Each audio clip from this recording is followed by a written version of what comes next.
warahmatullahi wabarakatuh. Alhamdulillah ya ihsani wa syukru lahu ala taufiqihi wa amtinani. Asyhadu an la ilaha illallah wahdahu la syarika lahu ta'ziman li sya'ni wa asyhadu anna Muhammadan abduhu wa rasuluhu ila ridwani. Allahumma shalli alaihi wa ala alihi wa ashabihi wa ikhwani.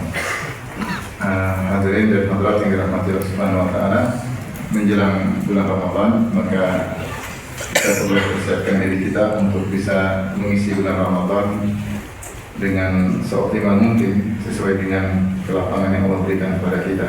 Tentunya untuk bisa optimal kita hendaknya belajar tentang fikih Ramadan secara singkat, praktis, sehingga kita bisa menjalaninya sesuai dengan petunjuk Nabi Muhammad SAW.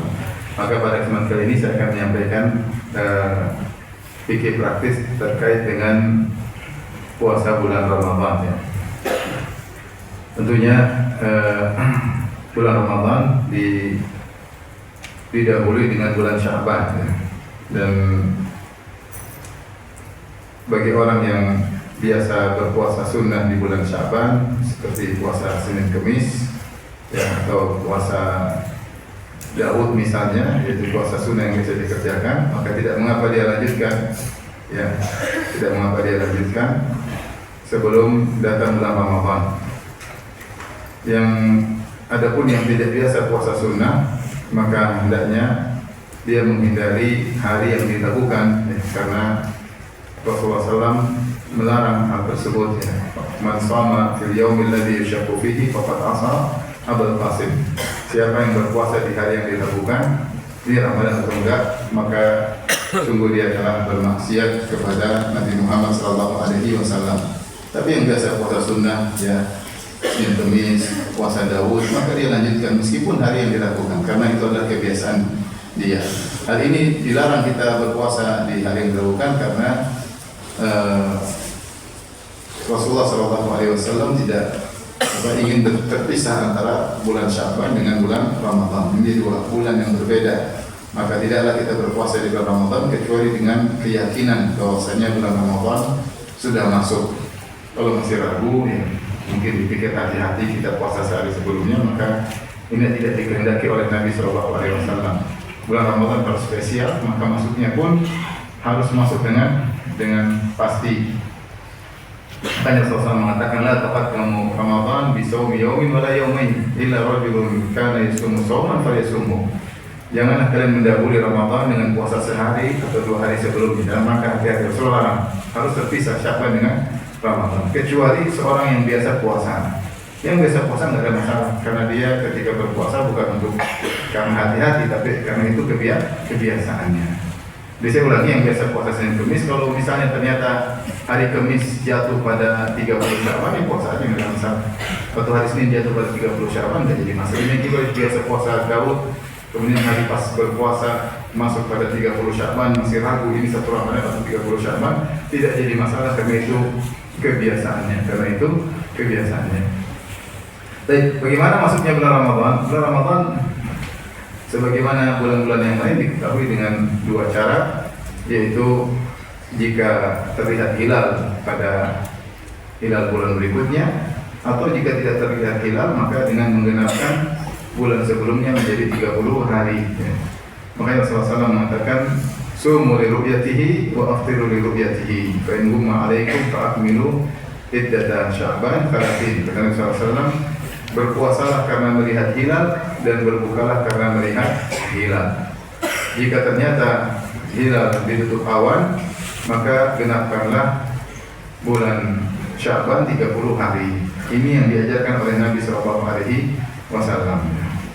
Oleh karena seorang berusaha mengikuti salah satu dari 2 metode ini, apakah hilal terlihat atau tidak. Kalau hilal tidak terlihat, maka dia genapkan bulan Sya'ban 30 hari. Bahkan dalam satu hadis Rasulullah SAW mengatakan wa in hala bainahu wa bainakumus sahab, kalau seandainya hilal tersebut ada tapi terhalangi oleh awan, fa akmilu iddat Sya'ban 30, maka sempurnakanlah bulan Sya'ban 30 hari.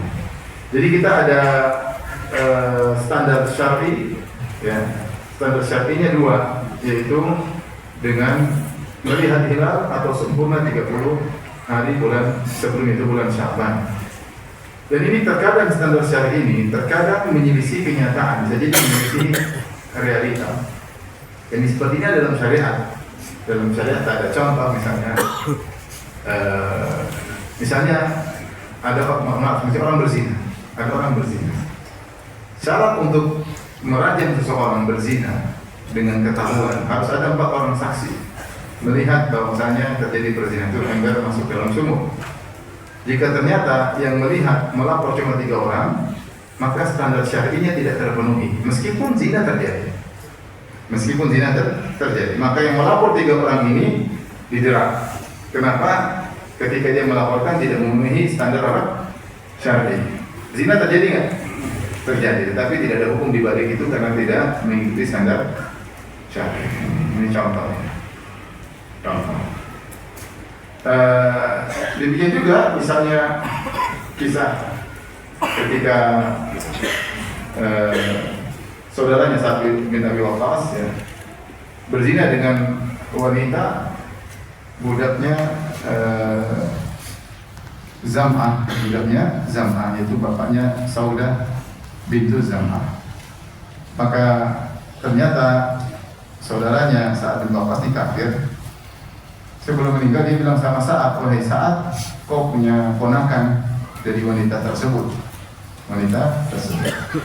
Akhirnya benar tersebut melahirkan. Akhirnya Sa'ad bin Abi Waqqas melaporkan bahwasanya adalah putra dari saudaraku. Ternyata anak ini hasil perzinahan. Dan dalam aturan syariat bahwasanya jika seorang wanita, istri dari seorang laki atau budak wanita dari seorang laki melakukan perzinahan sementara budak tersebut milik sang majikan atau dia istri dari majikan, lahir di masa pernikahan yang sah atau pemilikan yang sah, maka anak tersebut dinisbahkan kepada suami yang sah. Meskipun adalah hasil perzinahan. Ini standar syar'i. Jadi ternyata ketika lahir dilihat anak ini ternyata mirip dengan saudaranya Sa'ad. Saya lupa namanya, Pak Utbah atau siapa, bin Abi Waqqas. Ya. Wajahnya mirip dengan saudaranya Sa'ad bin Abi Waqqas. Tetapi ini hasil perzinahan. Maka Rasulullah SAW tidak menisbahkan anak ini kepada bapak biologisnya, tetapi dinisbahkan kepada bapak syar'inya. Kata Nabi SAW, al-waladu lil firash, ya, walil hajar, walil akhiril hajar. Kata Nabi SAW, anak yang dinisbahkan kepada suami syar'i, adapun bagi pezina maka cuma dapat batu. Tapi Rasulullah SAW mengatakan, wahai Saudah, ihtajibi minhu, wahai Saudah, hendaknya kau berhijab kepada anak ini. Kenapa? Anak ini secara biografi, secara gen, dia adalah anaknya siapa? Utbah bin Abi Waqqas atau saudaranya Sa'ad bin Abi Waqqas. Tetapi secara syar'i dia anaknya siapa? Anak bapak syar'inya, yaitu Zam'ah. Karena Saudah namanya Saudah bintu Zam'ah. Anak ini akhirnya juga dinisbahkan kepada bapaknya Saudah. Nah, ini maksud saya contoh bahwasanya suatu yang standar syar'i terkadang menyelisih apa? Realita. Contoh lagi seperti para ulama sepakat, misalnya terjadi gerhana muncul, tetapi kemudian gerhana tersebut itu oleh awan, maka kita tidak sholat gerhana, karena sholat gerhana itu jika terlihat apa? Gerhana. Gerhana tapi hujan keras, gelap semua, gerhana tertutup. Tapi sholat gerhana enggak, karena standar syar'i untuk sholat gerhana adalah jika gerhananya terlihat. Nah, ini kalau kita bicara masalah hisab atau masalah hilal, maka kalau sudut pandang kita sudut pandang syar'i, Rasulullah sudah pasang bahwasanya untuk berpuasa itu cuma 2 hal, dengan melihat hilal terlihat. Jika tidak, Rasulullah kasih solusi, yaitu genapkan bulan Syawal berapa hari? 30 hari. Kalau ada yang mengatakan, Ustaz, secara hisab sudah muncul, ya tapi tidak kelihatan. Kita tidak bicara secara realita, tapi kita punya standar syar'i. Bisa jadi standar syar'i bertentangan dengan realita. Oleh karena yang benar pendapat jumhur, bahkan 4 mazhab, bahwasanya untuk menentukan 1 Ramadan atau 1 Syawal, maka dengan melihat hilal atau kalau tidak terlihat digenapkan bulan sebelumnya 30 hari. Ya. Adapun hisab fungsinya untuk membantu dengan hisab kita tahu kira-kira terlihat atau tidak, kira-kira terlihat atau tidak ya. Sehingga kalau secara hisab misalnya, secara hisab dan mungkin terlihat, terus ada yang nggak lihat maka diperiksa, kadang-kadang diperiksa. Karena secara hisab dan mungkin apa? Terlihat. Oh kamu bisa lihat, coba dicek lagi. Tapi yang tetap jadi penentuan adalah terlihat atau tidak. Dan ini sunnah Rasulullah SAW ingin kita kerjakan sehingga alhamdulillah di banyak negeri termasuk di negeri kita yang menjadi penentuan adalah metode ru'yatul hilal. Akhirnya seperti yang terjadi, meskipun hilal secara hisab 0, sekian, tidak sampai 1 derajat, dan itu mustahil terlihat dengan alat apapun yang bisa terlihat. Maka sebagian orang karena terpaku dengan hisab, dia anggap sudah masuk bulan, padahal hilalnya cuma di atas cakrawala sebelum tenggelam 0, sekian, tidak sampai 1 derajat. Padahal hilal 2 derajat pun tidak akan kelihatan. Hilal 2 derajat di cakrawala kemudian tenggelam tidak akan terlihat, karena dia masih kalah dengan cahaya matahari yang baru tenggelam. Jadi kan cara melihat itu ketika terbenam, hilal berapa derajat di atas cakrawala, kemudian ditunggu, kemudian dia tenggelam. Kalau dia terlalu rendah, cuma 1 derajat, 2 derajat, mustahil terlihat. Kenapa? Karena masih kalah dengan cahaya matahari yang baru tenggelam. Ya. Oleh karenanya sebagian yang mengambil sikap tengah, meskipun dia mengatakan boleh pakai hisab, dia mengatakan imkanul ru'yah, yaitu jika hilal 3 derajat ke atas baru kita pakai hisab. Secara hisab kalau hilal 3 derajat, karena kalau 3 derajat ke atas mungkin terlihat. Jadi mereka mengambil pendapat tengah. Yang benar tetap harus terlihat atau tidak. Nah, kali yang terlalu berpegang dengan secara hisab, dia mengatakan meskipun hilal 0,3 derajat, secara hitung-hitung sudah ada. Bisa kelihatan nggak? Mustahil terlihat, tapi kita tetap puasa. Nah, ini ada madhab seperti ini. Tentunya ini tidak kita dapat dari para salaf terdahulu. Dan kita perlu hati-hati dalam beribadah. Maka kita tidak beribadah kecuali dengan 2 metode standar syar'i.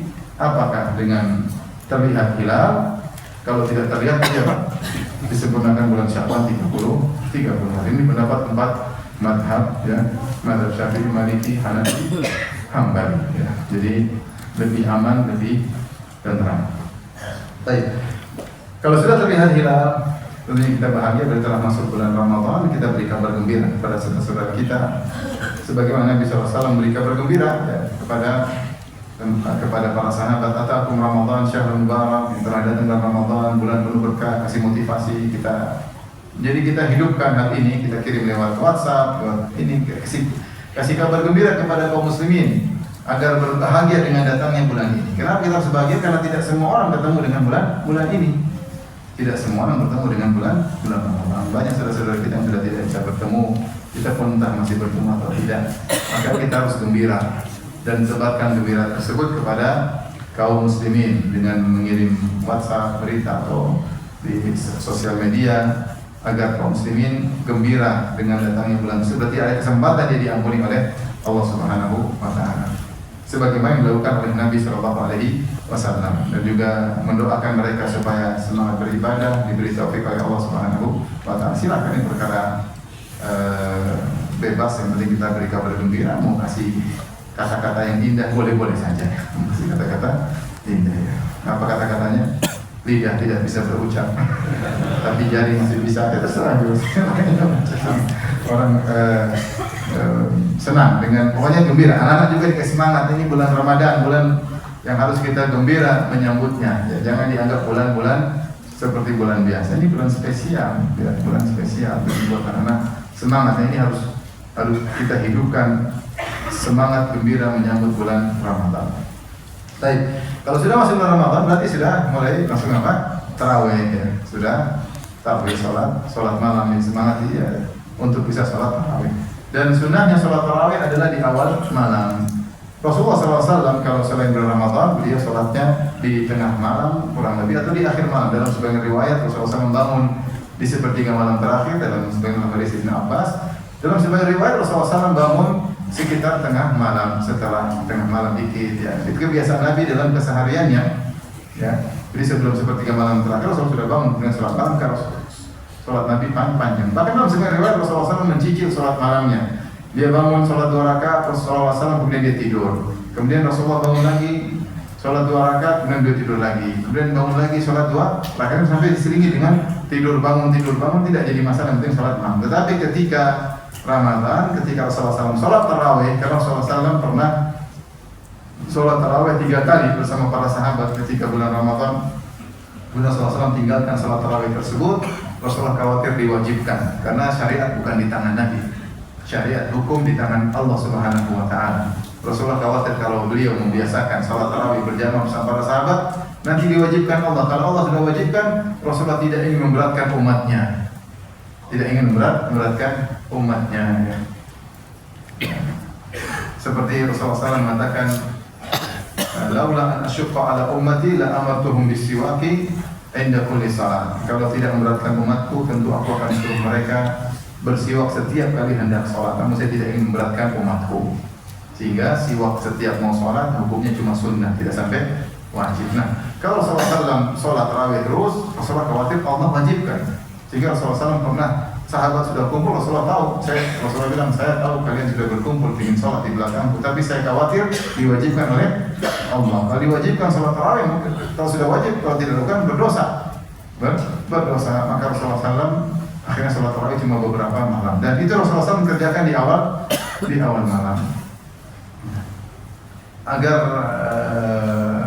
orang semua bisa mendapatkan keutamaan sholat tarawih yang dimana Rasulullah SAW bersabda, "Man shalla ma'al imami hatta yansharif kutiba lahu qiyamul lailah." Siapa yang sholat tarawih sampai selesai bersama imam, maka disyarat baginya pahala sholat semalam suntuk.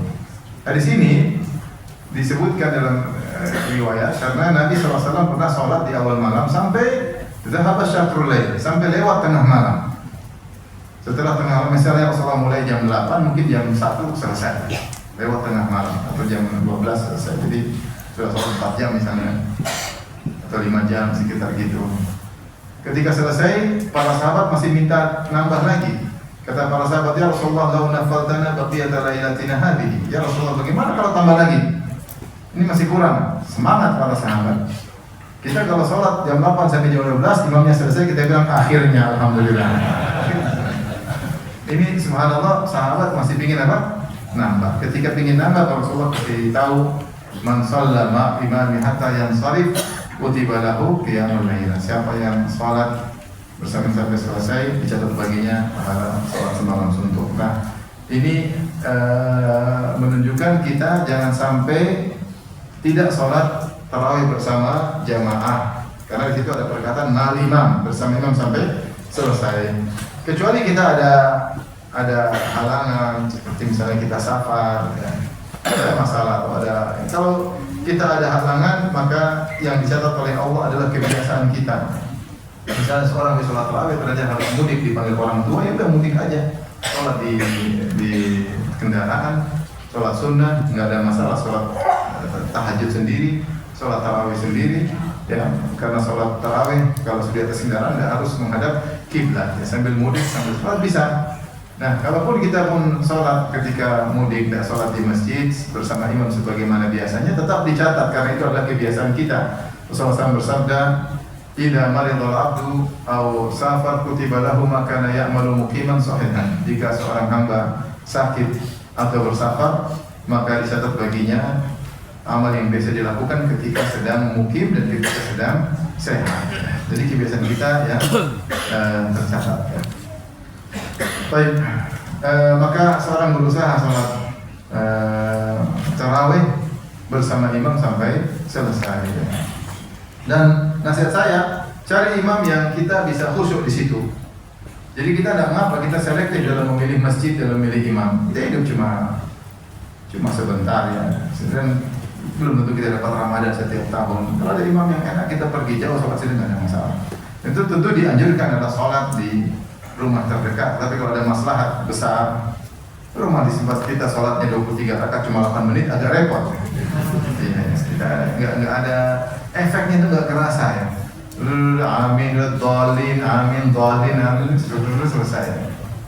Kita ingin kita menikmati ayat, tadabbur, kita dengar dengan tenang, kita bisa menjiwai, kita bisa menangis dengan Allah Subhanahu wa taala. tentang ayat-ayat surga, ayat neraka, kita yang seperti itu. Atau ada masjid yang kemudian baca Al-Quran sampai setengah 15 juz dalam 30 hari, ada yang sampai 30 juz, ya berusaha. Yang kita rasa kalau saya sholat situ iman saya bertambah, cari masjid seperti itu. Hidup cuma sekali, kesempatan kita beramal soleh. Ramadan ini beda dengan Ramadan berikutnya. Dan sekarang Ramadan ini tidak akan berulang lagi. Yang kalau datang lagi Ramadan yang lain. Maka Ramadan kita kali ini cari imam yang kita bisa khusyuk sholat. Siapkan sholat tenang, kita bisa. Jadi yang penting kita nyaman. Kita merasa setelah assalamualaikum, kita merasa iman kita bertambah. Cari masjid seperti itu, ya, agar sholat kita benar-benar terasa nikmat. Dan variasi orang macam-macam. Ada yang kuat dengan sholat yang lama, ada yang mungkin balik awal-awal cuma 1 jam, ada yang setengah jam sholat tarawih. Yang penting kita merasa nyaman. Ada yang sholat tarawih tiap malam 4 jam. Orang beda-beda, dan itu juga tambah variatif. Mau kita cari mana yang lebih menyenangkan. Baik, setelah itu, setelah sholat tarawih, maka kita siap untuk puasa. Jangan lupa bahwasanya kalau puasa wajib harus niatnya sejak malam hari. Kata Rasulullah SAW, "Malam yubayyitis siyam minal lail, fala siyama lahu," atau kama qala Nabi SAW. Siapa yang tidak berniat sholat, tidak berniat puasa sejak malam hari sebelum matahari, sebelum fajar terbit, maka puasanya tidak sah. Di sini ada perbedaan antara puasa sunnah dengan puasa wajib. Kalau puasa sunnah boleh diniatkan meskipun sudah jam 7 pagi, selama sejak pagi dia belum makan. Kalau dia sejak terbit fajar dia belum makan dan belum minum, dia boleh berpuasa sunnah meskipun niatnya belakangan. Ini dilakukan oleh Nabi SAW. Rasulullah SAW sering tanya kepada istrinya, "Aindakum ta'am?" Ada makanan sarapan enggak? Kata sini tidak ada. Kata Rasulullah SAW, "Idzan fa ana shaim." Kalau gitu saya puasa. Berarti kata Rasulullah, "Idzan." Kalau begitu, berarti dia tadi belum niat apa? Puasa. "Idzan fa ana shaim." Kalau gitu saya puasa. Kalau gitu saya puasa. Berarti puasa di bila niat meskipun jam 7, jam 8. Kalau puasa sunnah maka tidak mengapa. Dengan syarat pertama atau dengan ketentuan bahwasanya dia sejak terbit fajar belum makan dan belum minum. Kedua, kata para ulama, argo pahalanya baru jalan ketika dia berniat, karena innamal a'malu binniyat. Adapun puasa wajib, maka dia harus berniat sebelum terbit fajar. Kalau dia niat belakangan, maka puasanya tidak sah. Oleh karenanya niat itu yang penting terbetik, besok saya mau puasa. Kita pasang alarm untuk bangun, kita beli nasi goreng untuk dipanasin besok, ya sudah, itu berarti sudah apa? Niat ya, sudah niat, sudah cukup. Sunnahnya tidak perlu dilafalkan, ya. Yang penting kita sudah niatkan, selesai. Ustaz, apakah boleh puasa niat langsung sebulan penuh? Saya berniat puasa bulan Ramadan tahun ini. Ya, maka ini ada khilaf di kalangan para ulama. Sebenarnya Ramadan tidak boleh karena ibadah puasa hitungannya per hari, maka niatnya harus per malam. Ada yang mengatakan boleh karena puasa Ramadan dianggap satu kesatuan. Makanya dalam hadis kata Rasulullah SAW, "Syahrani la yanqusan syahra Idin, Dzulhijjah wa Ramadan." Kata Nabi SAW, 2 bulan yang tidak berkurang kemuliaannya, yaitu sama saja antara 29 dan 30 hari. 29 dan 30 hari nilainya sama. 2 bulan tersebut adalah 2 bulan yang ada sholat idnya, yaitu bulan Dzulhijjah ada sholat Idul Adha dan bulan Ramadan ada sholat Idul Fitri. Dengan dalil ini sebagian ulama mengatakan bahwasanya bulan Ramadan adalah satu paket kesatuan. Karena Rasulullah mengatakan bulan Ramadan atau bulan Dzulhijjah 29 harinya sama dengan 30.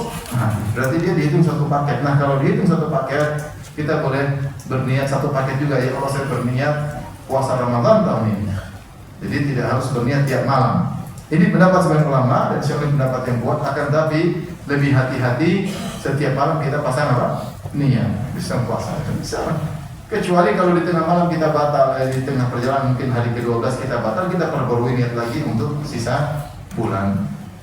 Insya Allah mudah. Rata-rata kalau bulan Ramadan semua sudah niat untuk apa? Puasa. Begitu malam sudah terawih, memang dia besok mau apa? Puasa. Insya Allah ini perkara ringannya. Baik, kemudian yang perlu saya ingatkan ketika di waktu sahur, jangan lupa ya, kita sahur yang terbaik adalah sahur menjelang azan ya. Yang terbaik adalah sahur menjelang azan, karena di antara sunnah Nabi SAW adalah ta'khirus sahur. Nabi SAW berkata, la yazalun nas bi khair ma ajjalul fitr wa akharus sahur. Senantiasa manusia dalam kebaikan jika mereka menyegerakan berbuka dan mengakhirkan sahur. Jadi kalau sahur bisa ya, menjelang azan itu yang terbaik ya, itu yang terbaik. Tapi kalau kita biasa sahur sejam sebelum azan, biasa kebiasaan kita, karena mungkin biar enggak sulit, jadi ibu-ibu udah masak. Kalau masak menjelang azan khawatir terlambat, khawatir lupa, khawatir akhirnya intinya repot, maka mereka biasanya persiapan sejam sebelum sahur. Ya kalau kita pun makan sejam sebelum sahur, insya Allah tidak jadi masalah ya. Kalau bisa semakin menjelang semakin baik, setengah jam atau 20 menit sebelum azan itu lebih baik. Yang ingin saya sampaikan, ketika kita bangun di waktu sahur, apakah sebelum makan sahur, setelah makan sahur, jangan sia-siakan waktu tersebut ya. Beda kalau kita bangun menjelang azan. Tapi kalau kita bangun misalnya azan sekarang jam 4.40, kita bangun jam 3, kan masih 1 jam 40 menit. Nah kita bangun jam 3, kita masih melek. Ini manfaatkan untuk ibadah. Untuk ibadah. Ibadah bukan cuma di awal malam aja. Di akhir malam kita juga manfaatkan. Yang punya lanjutan baca Quran lanjutkan. Yang ingin sholat malam lagi silakan. Yang penting jangan witir lagi kalau sudah witir bersama imam. Yang ingin berdoa kepada Allah silakan berdoa. Yang ingin belajar baca kitab silakan. Maksudnya sepertiga malam terakhir itu waktu mulia. Bukan kita cuma buat makan sahur doang maksud saya. Makan sahur berapa menit sih? 20 menit. Ya kalau menunya banyak 1 jam. Kalau menu cuma tempe goreng sama nasi sama kecap selesai. 10 menit selesai ya. Kalau menunya ada ini, pertama ini, kedua ini, ketiga ini, itu bisa 1 jam makannya. Ada muqaddimah, ada inti, ada penutup, kemudian ada teh merah, ada teh hijau. Wah, bisa 1 jam makan sahur. Tapi kita makan apa sih? Nasi goreng panasi 5 menit makan selesai. 15 menit selesai. Oleh karenanya kalau kita bangun di waktu sahur jam 3 sepertiga malam terakhir, maksudnya kita optimalkan waktu tersebut. Ada ngobrol sama keluarga, tapi ada waktu baca Quran. Ini bulan Ramadan setiap detik nilainya besar. Setiap detik nilainya besar. Jangan sampai sia-sia. Ini saya peringatkan buat saya pribadi. Karena kita kadang lalai, bangun jam 3 sudah bicaranya tentang sahur, ngobrol, ketawa, gitu, makan, habis ngobrol, sahur, makan, ngobrol lagi sampai nunggu apa? Azan. Sambil nunggu azan sambil pegang gelas. Jadi waktu sahur itu waktu mulia. Di antara waktu mulia di hari-hari biasa sepertiga malam terakhir, apalagi bulan Ramadan. Jangan sampai habis waktu hanya untuk apa? Untuk sahur doang. Sahur setengah jam selesai. Sisanya baca Quran, mau baca tafsir, belajar. Yang penting Allah tahu kita mendekatkan diri kepada Allah di waktu-waktu tersebut. Jangan lupa berdoa, angkat tangan sekitar 5 menit minta kepada Allah Subhanahu wa taala. Kemudian azan, kalau azan sudah selesai maka kita sholat 2 rakaat sebelum subuh, kemudian kita ke masjid atau kita kemudian sholat subuh berjamaah. Setelah itu kita menjalankan ibadah puasa. Yang perlu dilakukan ketika ibadah puasa, sebelumnya saya ingin sampaikan bahwasanya tentu kita tahu sejak dahulu ada khilaf di kalangan para ahli falak ya. Bahkan sampai khilafnya juga kepada para ulama karena berdasarkan khilaf di kalangan para ahli astronomi. Kapan fajar shadiq ya? Itu kapan dianggap telah azan subuh ya. Maka khilaf di kalangan para ahli astronomi, ada yang mengatakan bahwasanya fajar subuh sudah masuk ketika minus 20 derajat di bawah cakrawala. Jadi kalau letak matahari di bawah cakrawala minus 20 derajat berarti sudah masuk azan subuh atau terbit fajar. Sebagian ahli falak mengatakan tidak. Yang disebut fajar shadiq yang sudah ditentukan waktu azan subuh jika minus 18. Minus 18. Ada yang lebih ekstrim lagi minus 16 ya. Berbeda. Kalau kita di tanah air mengikuti minus 20. Kalau minus 20 jadinya azan subuh sekarang misalnya 4.40. Jadi kalau kita pakai sebagian saudara kita tanah air minus 18. Kalau minus 18 berarti tunda lagi 8 menit. Jadi azan subuh baru 4.48. Kalau di Malaysia saya minus 19,5, minus 19,5. Jadi kalau harusnya 440 jadi 442 karena 1 derajat 4 menit. Ya, 4 menit. Kalau di Jogja, saya sering dengar di Jogja, mereka saudara kita mereka ngambil minus 18. Jadi kalau sudah azan, nanti 8 menit kemudian baru ada yang azan lagi. Mereka menganggap bahwasanya subuh baru masuk minus 18 derajat di bawah cakrawala itu ada perbedaan 8 menit. Ada perbedaan 8 menit. Saya kemarin ke Malang juga gitu. Malang, saya ikut jadwal yang biasa. Ternyata antara azan yang masjid saya datangi, kalau nggak salah 10 menitan malah bedanya. Jadi misalnya kalau di Malang azan 4.15, mereka baru azan 4.25. Subhanallah. Saya datang, saya pikir mau komat, enggak, belum azan salah. Ya sudah, saya tunggu baru kemudian saya sholat 2 rakaat. Jadi saudara-saudara kita, ada ini kembali kepada perbincangan di antara ahli astronomi, ahli falak, dan saya bukan ahlinya. Saya bukan ahlinya. Masing-masing merasa benar, masing-masing merasa saya sudah praktekkan. Ya sudah, yang praktek silakan, dia punya hujah. Tapi untuk kehati-hatian, kita ikut jadwal pemerintah. Kalau sudah waktunya azan, ya sudah jangan makan lagi, jangan minum lagi. Ya. Ya, meskipun ada pendapat yang mengatakan ini masih kecepatan 8 menit, harus mengurangi. Tapi intinya untuk kehati-hatian kita kalau sudah azan sesuai jadwal pemerintah, kita jangan makan minum lagi. Tapi kalau kita sholat sunnah 2 rakaat sebelum subuh atau sholat subuhnya, tunggu 8 menit kemudian. Ini lebih hati-hati. Jadi seorang perlu ikhtiar, perlu hati-hati dengan ibadahnya, ya.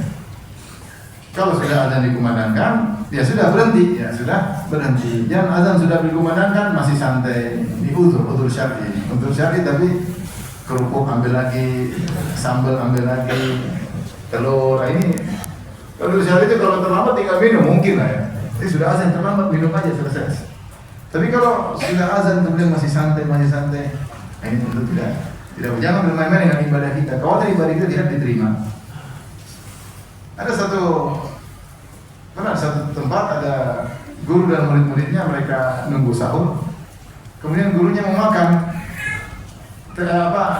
Muridnya mau azan karena sudah mau subuh. Kata gurunya, tunggu dulu, selesai dulu. Dan dulu azan. Nah, ini fajar, berarti fajar terbit sesuai dengan kenyang sang guru ya. Gurunya kenyang, baru terbit apa? Fajar. Nggak boleh main-main, nggak boleh main-main.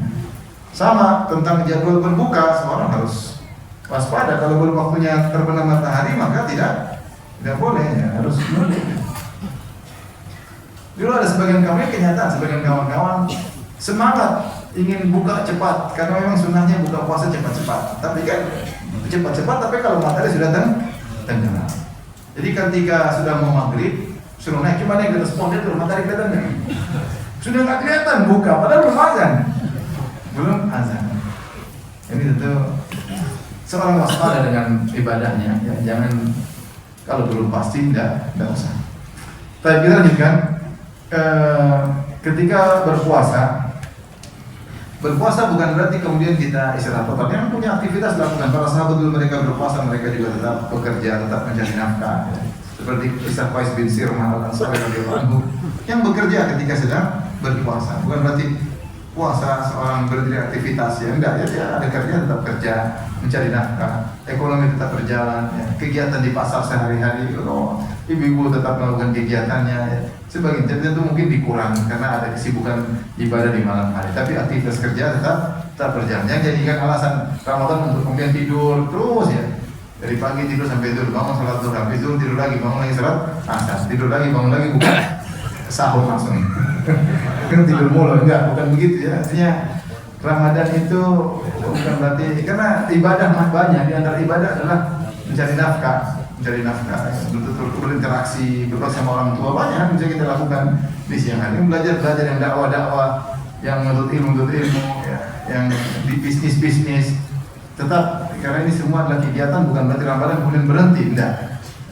Ya lain nanti kalau 10 hari terakhir baru kita stop aktivitas sebisa mungkin karena kita ingin i'tikaf.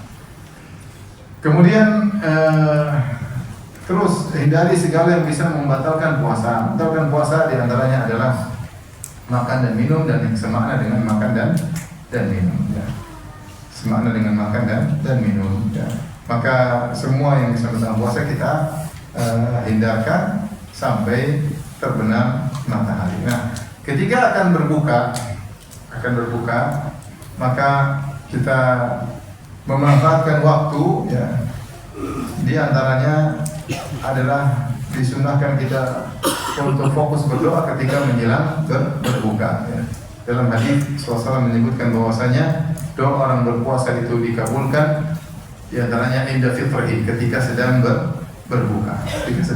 Maka ini sunnah yang sering disampaikan, seorang berusaha berdoa ketika berbuka, entah menjelang berbuka atau setelah berbuka, yang penting ketika berbuka, masih dalam kondisi ketika berbuka. Adapun dipraktekkan di Mekah dan Madinah, orang-orang berdoa menjelang berbuka. Syekh Utsaimin juga rahimahullah mengatakan bahwa doa ketika menjelang berbuka sangat mudah dikabulkan karena kita di puncak-puncak dahaga, di puncak-puncak lapar, ya. Di puncak-puncak berharap, maka kita angkat tangan sejenak, minta kepada Allah Subhanahu wa taala sehingga kita bisa dikabulkan doa kita. Dan jangan lupa isi waktu yang bermanfaat, ya. Menjelang berbuka silakan lanjutkan baca Al-Qur'annya. Yang ingin khatam, ini bermanfaat, ya. Yang ingin baca tafsir silakan, yang ingin belajar silakan. Jangan sampai menunggu berbuka sambil kita buang-buang waktu. Sudah ada istilah apa yang ngabu mulut, ya. Mungkin mau buka puasa nonton layangan, mau buka puasa nonton orang trek-trekan motor, ya. Jangan, saya itu nanti bulan lain lah. Kalau bulan Ramadan setiap detik bermanfaat. Kita lagi terpacu untuk menyelesaikan Al-Quran, ya. Sambil nunggu buka puasa, ya. Nonton film karton, ya. Nonton berpuasa, nonton film Korea, wah maksiat semua ini. Kalau maksiat, puasanya jadi hangus, jadi menguap, tidak ada pahalanya. Jadi itu waktu yang juga waktu prime time adalah ketika menjelang berbuka. Seorang memanfaatkan waktunya, persiapkan jiwanya untuk berdoa kepada Allah. Beda orang langsung berdoa dengan sebelumnya dia persiapkan, dengan dia baca Quran, dia merenungkan ayat Allah, dia baca tafsir, terus sampai menjelang berbuka kemudian angkat tangan, hatinya sudah siap untuk bermunajat kepada Allah Subhanahu wa taala. Tentunya makanan kita amankan, nggak ada masalah. Gorengan aman, kurma aman, selesai. Setelah itu jangan sibuk lagi, udah sibuk ini aja, sibuk berdoa. Ini tadi lihat gorengan dulu. Jadi lapar mata, ya. Kalau sudah aman, tinggal fokus berdoa. Ya, insya Allah nggak diambil, ya. Itu kejam kalau gitu. Lagi berdoa, gorengannya diambil, ya. Besok pindah tempat, cari tempat yang aman. Insya Allah enggak, kan masih ada jatah. Saya jangan sampai kita waktu habis mikirin apa makan. Ya, kita semua namanya kalau lapar memang pikir makan, tapi jangan sampai berikan waktu yang berlebihan. Sudah kita udah makan selesai, berdoa kepada Allah Subhanahu wa taala. Nah, setelah berbuka, ya sudah, kemudian jangan lupa untuk berdoa, ya. Kita berdoa yang kita kehendaki, ya. Di antara sebagian cara berdoa, Allahumma inni as'aluka bi rahmatika allati wasi'at kulla syai'in an taghfira li. Ya Allah, aku memohon kepada Engkau dengan rahmat-Mu yang meliputi segala sesuatu agar Engkau ampuni diri. Kalau doa yang lain juga tidak masalah. Kalau kita boleh baca dahar dhamma wa talatil uruf wa talatil ajr, insyaallah. Hadisnya diperselisihkan oleh para ulama, tapi boleh. Atau ada yang mengatakan Allahumma laka sumtu wa bika amantu wa rizqi atartu bi rahmatika wa ini boleh-boleh saja. Meskipun hasilnya dhaif, tapi secara umum doa itu boleh. Doa apa saja boleh, ya. Atau doa secara umum kita berdoa kepada Allah Subhanahu wa taala agar puasa kita diterima oleh Allah Subhanahu wa taala. Ini terkait dengan puasa. Kemudian ada hal yang saya sampaikan, ya. Terkait pembatal puasa ada dua, ada pembatal puasa, artinya benar-benar puasa itu batal. Ada dikatakan pembatal pahala puasa. Pembatal puasa ada pembatal pahala puasa. Kalau pembatal pahala puasa maksudnya puasanya sah, tapi pahalanya batal. Adapun batal puasa yaitu makan, minum, dan berhubungan. Kata Allah Subhanahu wa taala, kulu washrabu, apa namanya, Allah melarang setelah summa atimus siyama ila lail. Di sebelumnya Allah mengatakan kulu washrabu al-ana fal-ana bashiruhunna wa batagu ma kataballahu lakum kulu washrabu hatta yatabayyana lakum al-khaytul abyadu min al-khaytil aswadi min al-fajr thumma atimus siyama ila lail. Kata Allah, sekarang di malam hari silakan menggauli istri kalian. Ini boleh di malam hari. Kemudian makanlah dan minumlah. Jadi menggauli, makan dan minum sampai terbit fajar. Setelah terbit fajar kata Allah, "Tsumma atimus siyama ila lail." Maka berpuasalah kalian sampai malam hari. Berarti yang tadinya malam di Allah sebutkan halal menjadi haram sampai terbenam matahari. Baik. Pembatal puasa ini tidak boleh kita lakukan. Kalau kita lakukan, maka puasa kita batal. Makan, ya. Makan, ya, dan minum yang semakna dengannya. Semakna dengannya seperti dalam urusan medis adalah nutrisi yang dimasukkan dalam tubuh yang menggantikan fungsi makanan, maka itu membatalkan puasa. Berbeda kalau suntik, misalnya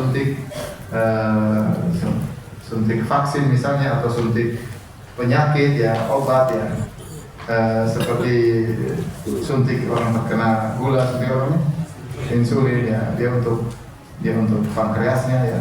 Lain dengan infus. Kalau infus banyak orang mengatakan batal karena infus dia fungsinya seperti gizi, ya, dia makanan. Makanya orang kalau nggak makan tetap kuat, yang penting dikasih infus.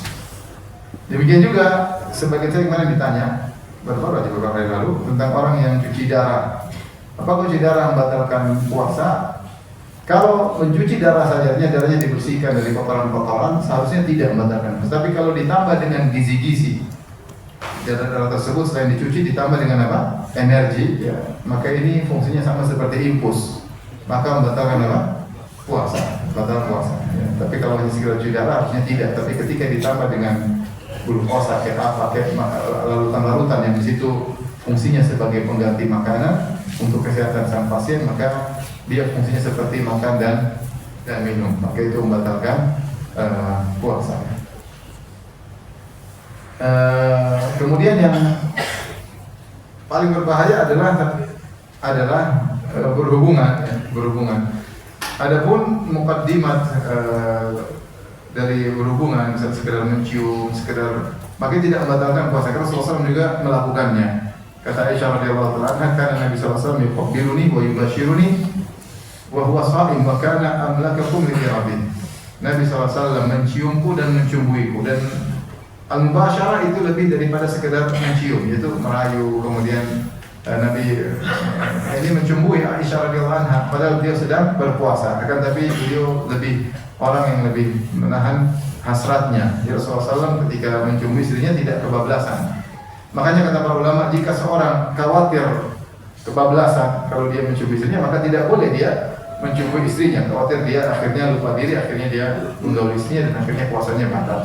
Tapi kalau dia bisa mengontrol dirinya, maka mencium istri, merayu istri di bulan puasa tidak jadi masalah, agar istri merasa disayang. Dan itu di antara sifat Nabi Shallallahu Alaihi Wasallam. Ya, Nabi SAW meskipun kalau dia bisa menggabungkan antara ibadah dengan menunjukkan kasih sayang sama istri, beliau lakukan. Makanya di antaranya beliau ketika puasa beliau mencumbui, mencium. Beliau juga merajak Quran sambil meletakkan kepalanya di pangkuan istrinya, di hijab di pangkuan Aisyah sambil baca Al-Quran. Jadi maksudnya tetap menunjukkan kasih sayang. Seperti beliau membiarkan Aisyah ketika sholat malam, Aisyah depan beliau dibiarin. Kemudian ketika mau sujud dia sentuh kaki Aisyah. Jadi Aisyah merasa suaminya dekat dengan dia meskipun sedang sholat malam. Ya. Jadi minggir dulu. Dia nggak bilang gitu. Supaya minggir. Mau kemana ya? Minggir aja dulu. Jangan ganggu saya sholat. Dia harus sholat. Aisyah depannya. Kalau mau sujud disentuh kakinya. Dia yang mendekat bahwasanya suaminya. Seru juga ketika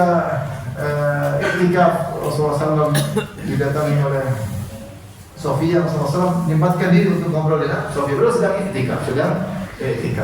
Ngobrol dengan Sofia. Kemudian Rasulullah SAW mengantar Sofia pulang ke rumah. Demikian juga Rasulullah SAW kalau ingin ke masjid dalam Sunan Abi Daud, Rasulullah SAW cium Aisyah radhiyallahu anha sebelum pergi ke masjid. Maksudnya ibadah tidak menghalangi seorang menunjukkan kasih sayang kepada istri jika memang tidak dilarang dan tidak mengganggu keutuhan ibadah. Selama bisa dilakukan, tidak mengapa. Sebenarnya Rasulullah kerjakan. Di antaranya mencium istri tidak jadi masalah.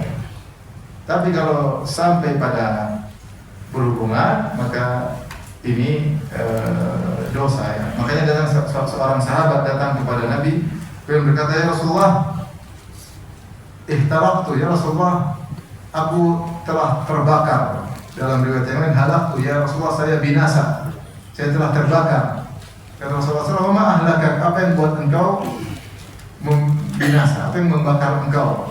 Kata dia, waqa'tu fi imra'ati fi nahari Ramadan, saya menggauli istriku di siang hari bulan Ramadan. Itu dia melakukan pelanggaran.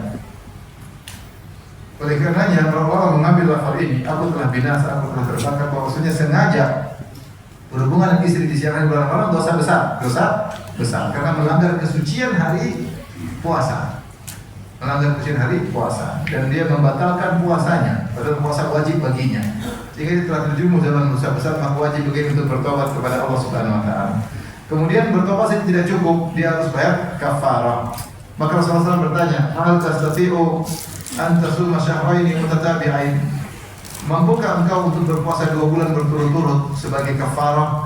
Satu hari dia menggelar istrinya di siang hari bulan Ramadan, maka dia harus puasa 2 bulan berturut-turut, tidak boleh batal. Kapan batal? Ulang lagi dari nol. Kapan batal? Di tengah jalan, tidak berturut-turut, ulang dari. Misalnya dia puasa 20 hari berturut-turut, hari 21 batal, ulang lagi dari nol. Berat atau tidak? Berat lah, ini sebulan aja sudah batal, apalagi 2 bulan. Hanya kata ulama boleh batal kalau ada udzur syar'i, seperti dia sakit atau dia bersafar, maka boleh batal. Artinya urutan tersebut boleh ada bolongannya jika bolongan tersebut ada udzur syar'i. Adapun tanpa ada halangan, tanpa ada udzur kemudian dia batal, maka itu harus dari nol kembali. 2 bulan betul-betul. Kata dia, saya tidak mampu ya Rasulullah. Jadi saya bagaimana 2 bulan, 1 bulan ini saya tidak mampu. Dari 2 bulan betul-betul. Kata Rasulullah SAW, "Fahal tastati'u an tu'tika raqabah?" Kau mampu. Yang pertama, hal tastati'u an tu'tika raqabah, kau mampu enggak memerdekakan budak? Kata dia, saya tidak mampu. Kemudian yang Rasulullah selanjutkan tawaran kedua, mampukah engkau berpuasa 2 bulan berturut-turut? Kata dia, saya tidak mampu. Baru yang ketiga kata Rasulullah SAW, "Fahal tastati'u an tut'ima 60 miskinan?" Mampukah engkau memberi makan kepada 60 fakir miskin? Kata dia, saya tidak mampu. Akhirnya tidak mampu. Kalau ada orang ternyata tidak mampu tiga-tiganya, maka ada yang mengatakan gugur. Kafarahnya tidak mampu. Fattaqullaha mastata'tum. Tapi Rasulullah SAW berusaha cari solusi. Akhirnya ada yang bawakan korma dua keranjang, maka Rasulullah kasih orang ini. Rasulullah suruh bersedekah kepada 60 fakir miskin. Maka dia bilang, alaman afqara minna ya Rasulullah. Apakah saya beri kepada orang yang lebih miskin daripada kami ya Rasulullah? Satu keluarga Madinah yang paling miskin saya ya Rasulullah. Kata Rasulullah, kalau gitu kasih makan buat keluarga kamu. Makanya setelah itu Rasulullah tertawa setelah menyampaikan terlihat kasus kisah orang ini. Datang ketakutan, merasa sudah terbakar, lakukan pelanggaran, pulang bawa untung bawa. Nanti jangan lakukan nanti. Nah, jadi ini dari bahwasanya kalau terjadi jima maka dosa besar karena puasa batal, melanggar kesucian Ramadan dan harus bayar kafarah. Jika tidak terjadi jima maka tidak ada kafarah meskipun puasa batal. Contohnya terjadi keluar air mani atau ejakulasi tanpa dengan jima. Bisa terjadi misalnya melakukan hal yang misalnya suami istri kemudian melakukan hubungan tapi tidak sampai terjadi jima, itu tidak kemaluan, tidak masuk kemaluan, maka tetap puasa batal tetapi tidak bayar kafarah, tidak bayar kafarah. Tapi makanya ini hendaknya dihindari pembatal-pembatal puasa. Tapi ini insya Allah bisa dihindari. Yang lebih penting pembahasan adalah tentang pembatal pahala puasa. Tujuan dari puasa adalah mencari ketakwaan. La'allakum tattaqun. Kata Allah, kalian berpuasa akan bertakwa. Oleh karenanya puasa adalah sarana untuk bisa bertakwa. Makanya dikatakan orang berpuasa as-shaumu junnah. Puasa adalah penghalang. Karena kesehatan itu mulai dalam tubuh, darah tubuh manusia. Kalau kita makan, tidak minum, maka semakin sempit alirannya, semakin dia susah untuk menggoda manusia. Ya. Tapi kalau dia lagi tubuhnya semua energi, maka syahwat dia mudah digoda oleh syaitan. Ya. Tapi kalau ternyata ketika dia berpuasa dia tidak bertakwa, maka puasanya sah tapi pahalanya batal. Seperti sabda Nabi SAW, "Man lam yada' qaula zur wal jahla wal amal bihi, falaysa lillahi hajatun fi ayyada ta'am wa syahwat." Siapa yang puasa ternyata tidak bisa meninggalkan perkataan dusta, ya, tidak bisa meninggalkan perbuatan menipu dan yang lainnya, maka Allah tidak butuh dengan lapar dan dahaganya. Ini ada orang puasa tapi dia dusta, dia nipu orang. Ini dia puasanya sah, artinya dia tidak perlu mengkodok, tapi pahalanya hilang. Ini namanya pembatal pahala puasa. Bisa hilang secara total, bisa mengurangi. Intinya pahala puasanya berkurang atau hilang secara total. Demikian juga kata Rasulullah, "Rubba sha'imin laisa lahu fi siyamihi laisa lahu min siyami dal ju' wal atas." Banyak orang berpuasa dia tidak meraih dari puasanya kecuali lapar dan dahaga. Maka nasihat saya kepada diri saya pribadi, ikhwan sekalian, kalau puasa jauhi medsos, jauhi apa? Medsos. Kalau medsos pasti lihat perempuan buka aurat, pasti tidak? Pasti tidak. Atau ada medsos salafi, medsos syar'i ya? Tidak ada.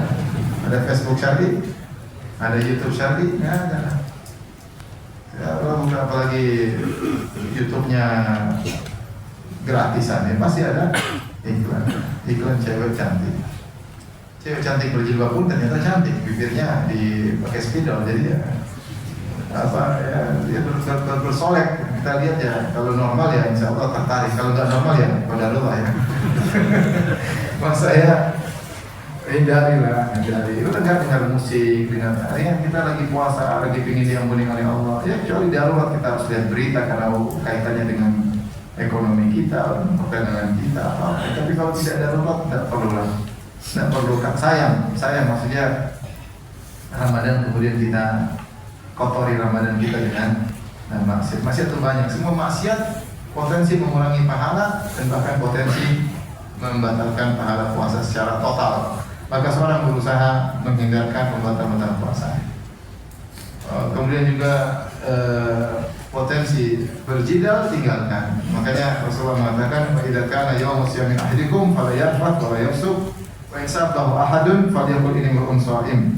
Kalau dia sedang berpuasa maka janganlah dia melakukan perbuatan maksiat, jangan dia berkata-kata kotor.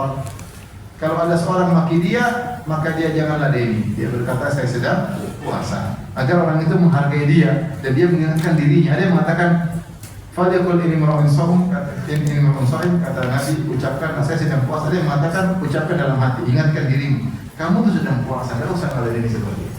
Ada yang mengatakan dia ucapkan pada orang tersebut, saya sedang puasa, agar orang itu menghargai dia sedang beribadah. Atau pahala saya sedang jalan, jangan sampai dirusak gara-gara saya puasa tapi saya bertengkar, berdebat, masuk ke medsos, komentar sini, maki-maki. Ini sayang bulan Ramadan kita, sayang waktu-waktu kita habis untuk hal yang bisa mengurangi pahala kita atau membatalkan pahala kita. Akhirnya tujuan puasa tidak kita raih. Tujuan puasa adalah agar kalian bertakwa. Jadi seorang menjaga sampai berbuka puasa. Dan saya ingat yang berbuka puasa itu harus benar-benar matahari tenggelam. Jadi beda antara waktu subuh. Waktu subuh berakhir kapan? Waktu subuh sejak terbit fajar sampai terbit matahari. Jadi kalau cakrawala kapan matahari terbit baru terbit sedikit, waktu subuh sudah habis. Jadi bukan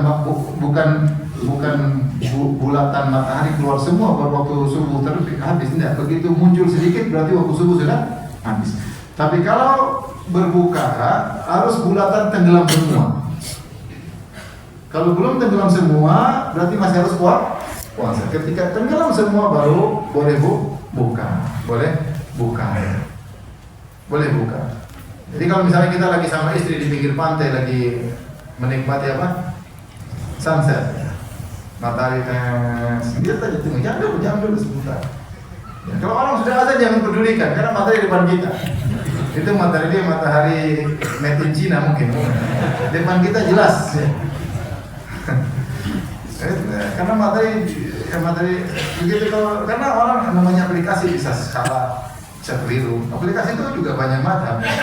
Ya, kadang kurang 2 menit, kadang ditambah 2 menit, macam-macam ya.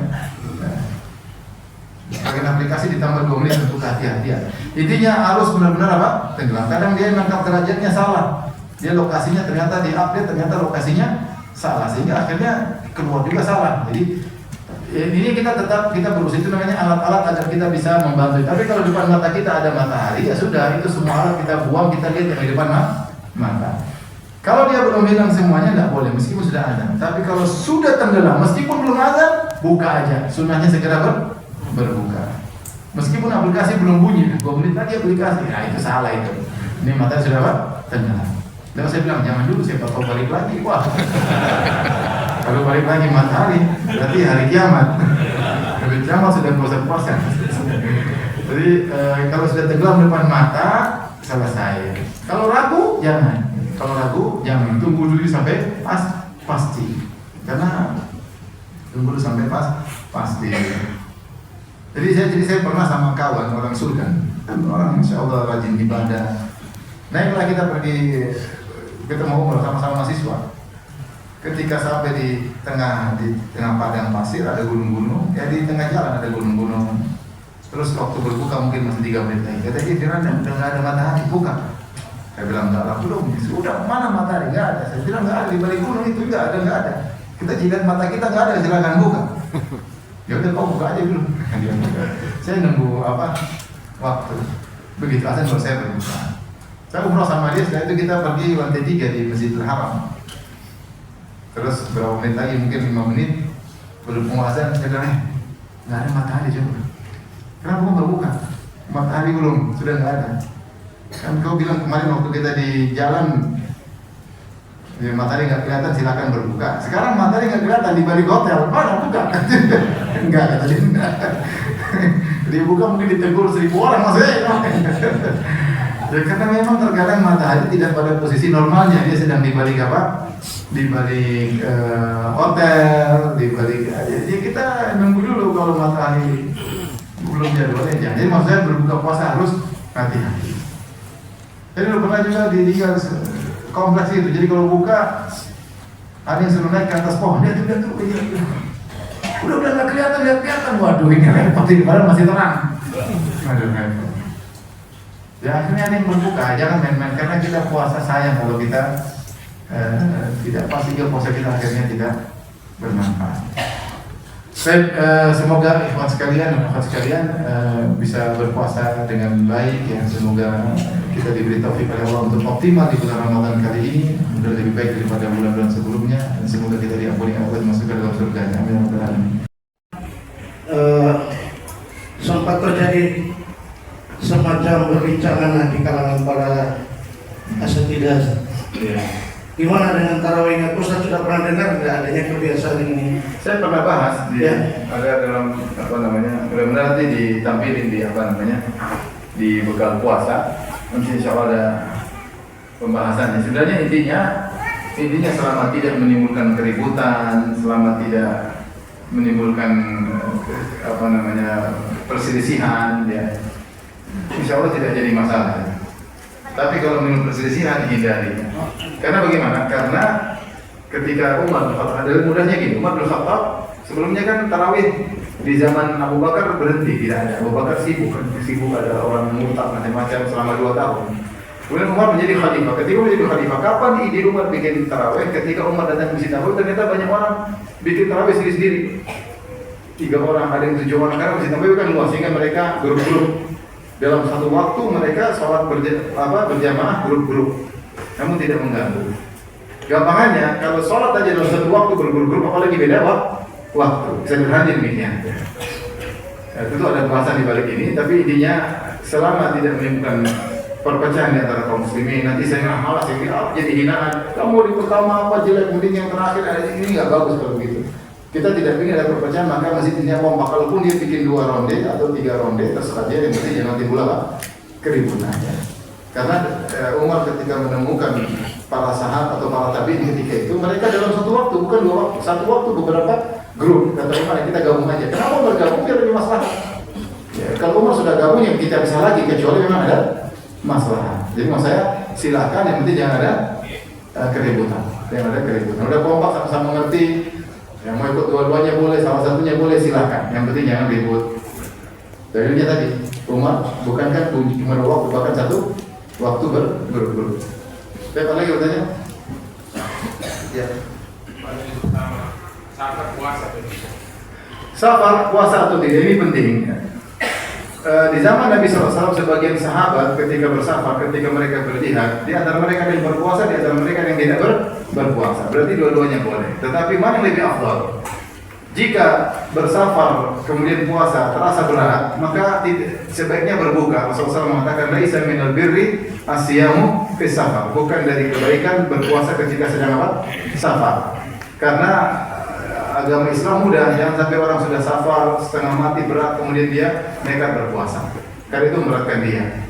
Tapi kalau ternyata ketika bersafar puasa ringan-ringan saja sebagaimana zaman sekarang, maka lebih afdal dia berpuasa. Ini pendapat Syekh Utsaimin rahimahullah taala. Meskipun dia boleh berbuka, tapi kita jadi begini. Kapan orang statusnya musafir dia boleh berbuka? Yang kita bahas sekarang mana lebih afdal? Puasa atau tidak? Jika kondisinya memberatkan maka lebih afdal buka atau puasa? Buka. Jika kondisinya lebih ringan, tidak ada berat, maka lebih mudah, lebih baik apa? Berpuasa. Kenapa? Karena ketika itu engkau berpuasa di bulan Ramadan. Tentu beda puasa bulan Ramadan dengan di luar bulan Ramadan. Yang kedua, segera kewajibanmu selesai. Beda kalau kau tidak berpuasa akan ada apa? Utang. Yang ketiga kata Syekh Utsaimin lebih ringan karena kau berpuasa dengan banyak orang. Puasa dengan banyak orang. Oleh karenanya yang benar bahwasanya kalau dalam kondisi mudah, maka orang berpuasa. Karena sebenarnya salah paham, disangka lebih afdal secara mutlak kita terima keringanan lebih mudah. Akhirnya orang-orang pada buka puasa. Orang pada buka puasa meskipun ringan. Saya kemarin di Madinah mau berangkat puasa tahun lalu, pesawat orang semua berbuka di pesawat. Ini berbuka sampai pramugarinya bingung, biasanya tidak begini. Orang buka puasa semua. Sampai saya tiba di bandara, sore-sore orang datang, orang Indonesia, orang sunah-sunah main es krim. Ya Allah, ini Ramadan nih. Mereka di hotel mereka puasa, kenapa di bandara mereka buka puasa? Sekarang aja waktu di hotel buka tidak usah puasa. Apa bedanya di hotel dengan bandara? Ada bedanya? Jadi sama ada bedanya? Nah, kenapa waktu di hotel dia puasa, ketika di bandara dia buka? Kalau kan musafir, kalau di hotel juga musafir sama saja. Terus bawa es krim, kita yang lihat ngiler masalahnya. Ini dari mana ini? Jadi bilang Ustaz kalau susah, ya kalau susah. Tapi kalau misalnya saya Ustaz, kemudian badan saya masih muda, tegak, kemudian saya buka puasa, orang lihat Pak Ustaz saja badannya seger, buka puasa, apalagi yang lain. Akhirnya orang menganggap bahwasanya secara mutlak boleh buka puasa. Ini contoh yang salah. Contoh yang salah, yang benar bahwasanya kalau mudah berbuka, mudah puasa, maka jangan berbuka. Kalau repot, ya buka. Siapa suruh? Ustaz saya pergi dari Indonesia ke Saudi, puasanya tambah 5 jam. Benar kan 4 jam sama jadwal bukanya jadi jam 7, jadi total 5 jam. Kalau saya puasa susah, yang suruh kamu puasa, saya buka aja, kan ada masalah. Ya. Tapi kalau mudah ya puasa aja. Kalau mudah ya puasa. Memang berat ya, kita misalnya saya pernah naik pesawat misalnya, begitu pada ruang naik bisnis kelas ke arah Saudi, terus teman-teman pada buka. Saya juga tergoda nih, mumpung lagi bisnis kelas makan yang enak, kapan lagi? Nambah, jadi pramugarinya fokus karena yang lain puasa kan, yang nggak puasa di fokus ada lagi buat, mungkin jatah orang pun dia makan. Itu godaan. Intinya kalau berat buka, kalau enggak lanjut. Ya. Jadi intinya kalau safar boleh berbuka. Tapi kalau tanya mana yang afdal? Kalau berat berbuka, kalau ringan lebih afdal apa? Puasa. Baik, ada lagi bertanya tentang aplikasi? Apa silakan? Ketika di pagi hari kita sudah tidak berpuasa atau kita telah berpuasa, kemudian ketika mau mudik kita batalkan puasanya. Enggak, kalau kita belum status puasa mending jangan, belum status musafir. Beda kalau kita musafir. Kalau kita ya jangan, enggak usah. Kecuali kita sudah status musafir, sudah siap jalan, nah kita berbuka. Tapi kalau kita statusnya belum musafir jangan. Ya, karena kita nggak tahu ke depan nanti susah atau berat atau ringan.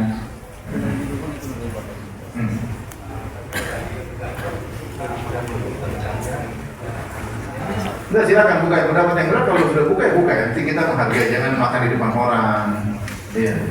Entah musafir makan es krim di depan orang, ini lain banyak uang saya. Ini saya lagi safar ya, makan depan orang lihat yang lain pada ngeliat kan? Ngiler nggak? Ngiler. Lagi makan, kalau ente cuma makan porno mungkin itu pun orang sudah ngiler. Ya, tapi kalau ente makannya es krim, makannya kan orang jadi, waduh ini gimana sih ini? Ya, kalau tidak menggoda, janganlah. Dan kita masih satu bekasi yang lain. Ya, nanti kita dikumpul pertanyaan sekarang koleksi kabel kedua namanya Quran. Ada. Coba dibuka. Sudah download belum?